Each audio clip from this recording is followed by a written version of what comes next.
Magandang araw mga kabopols. Kapag nakita tayo ng ganitong klase ng bigote, agad-agad na si Adolf Hitler ang pumapasok sa isip natin. Pero alam nyo ba, hindi si Hitler ang nagpasimula ng style na ito. Tara mga kabopols, silipin natin ang kasaysayan sa likod ng toothbrush mustache. Isa sa pinakasikat na personalidad ang nagsuot ng ganitong klaseng bigote ay walang iba kundi si Charlie Chaplin, ang alamat na komedyante at filmmaker ng mga silent films. Noong 1910s at 1920s, makikita na sa kanya ang ganitong klase ng bigote at naging trademark look niya ito. Ang dahilan, simple, nakakatawa at madaling pansinin sa screen. Maliit na bigote lang siya, pero kitang-kita kahit black and white ang pelikula. Kaya bago pa man naging simbolo ng diktadura at digmaan, naging simbolo muna ito ng comedy at entertainment. Pero mas luma pa ang ugat nito.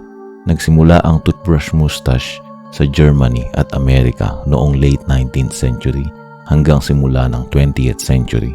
Noon, uso ang iba't ibang klase ng bigote gaya ng handlebar mustache, yung tipong mahaba at pinaikot pa ang dulo. Meron ding tinatawag na imperial mustache, walrus mustache, horseshoe at pencil mustache.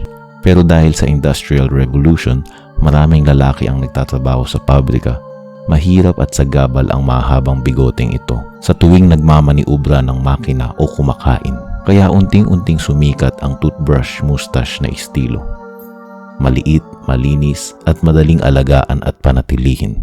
Sa madaling salita, ang pagiging praktikal ang nagtulak sa pag-usbong na ganitong bigote, hindi lang ang fashion. Ayon sa ilang kwento, dati raw malaki rin ang bigote ni Hitler. Pero noong World War I, kung saan pinapasuot sila ng gas mask habang nasa gitna ng digmaan, nahihirapan siyang isuot ng maayos ang mask. Kaya nagpasya si Hitler na paiksiin ang kanyang bigote. At mula noon, hindi na niya tinanggal hanggang siya ay naupo bilang pinuno ng Nazi Germany. Ang problema, dahil sa ginawa niyang karahasan, digmaan at ang Holocaust, tuluyan niyang nadungisan ang ganitong estilo ng bigote. Yung dating simbolo ng katatawanan at praktikalidad, naging simbolo ng diktadura, genocide at poot. Sa huli, ang toothbrush mustache ay simpleng estilo lang sana ng bigote.